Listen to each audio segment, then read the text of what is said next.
Trevor Noah and Samantha B., discussed the confirmation of the controversial new Attorney General and the treatment of Elizabeth Warren.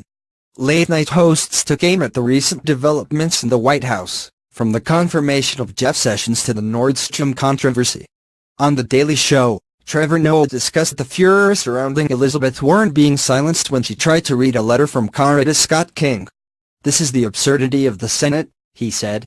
Mitch McConnell is attacking Elizabeth Warren for attacking the integrity of Alabama Senator and Attorney General nominee Jeff Sessions only because she is reading a letter that Dr. King's wife wrote criticizing Sessions blocking black people's voting rights.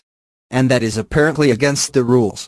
So basically the way it works in the Senate, then, is a senator can do bad things, but you can point out that a senator is doing bad things, which sounds less like the government and more like the Catholic Church. Noah then spoke to Warren herself, and while he insisted that the story had benefited her in a potential 2020 campaign, she believed that the most rewarding outcome was that more people were now reading the letter. "It has helped us have a better democratic conversation," she said.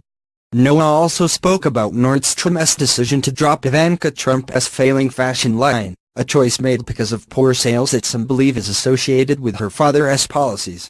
"For someone who would have won the popular vote, it sure seems like Trump is unpopular," he said. "Obviously what happened here is, millions of dead illegal immigrants aren't buying Ivanka's shoes." He also speculated about a potential solution. "I wouldn't be shocked if he sent in SEAL Team 6 to buy all of her clothes." On Full Frontal with Samantha B., the host spent time talking about the good work that CNN has been doing this week, including Jake Tapper's interview with Kellyanne Conway, a flaxen-haired fountain of lies. B also referred to Betsy DeVos as a sentient bag of hairspray fumes and Jeff Sessions as the human antidote to the Voting Rights Act.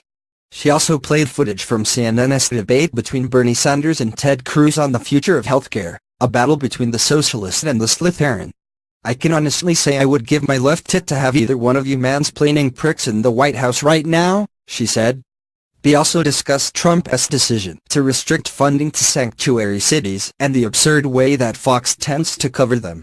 For the attentive Fox News viewer, sanctuary cities are dystopian hell pits of lawlessness where hordes of non-English-speaking illegal immigrants roam the streets at night eating stolen tacos and murdering as many people as they want with no consequences whatsoever because crime-loving liberals swoop in to save them from punishment, she said.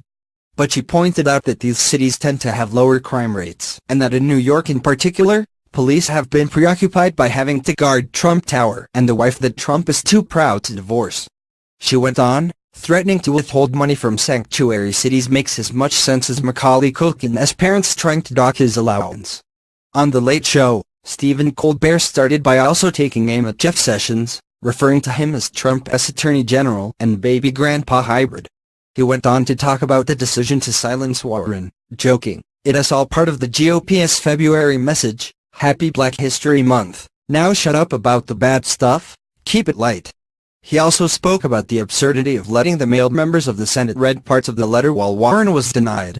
"These days a black person can get their message heard even when a white person is saying it unless that white person is a guy," he said. He also joked about Ivanka Trump's failing brand and Nordstrom's decision to stop selling her clothes. Evidently not a lot of women wanted to buy clothes that would make them attractive to their fathers. He praised CNN's Jake Tapper for his interview with Kellyanne Conway, Cruella de Vil's less popular sister. Tapper took her to task for the many falsehoods that Trump has been spouting, yet Conway said it is important to remember the many true things he has said.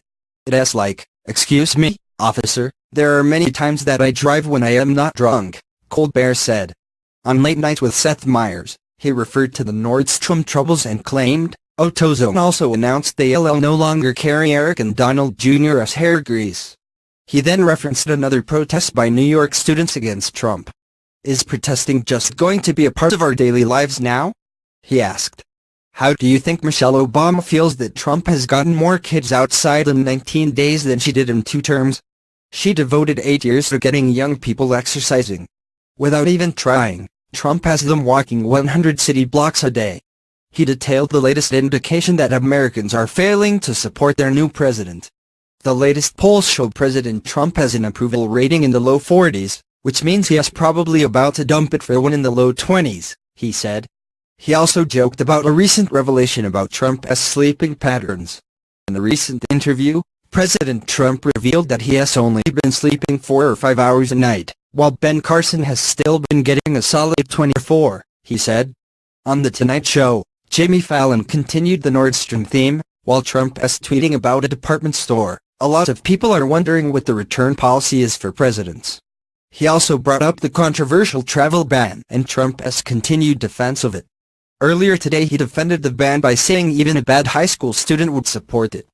Then Betsy DeVos said, "Thanks to me, we'll have plenty of those," he said.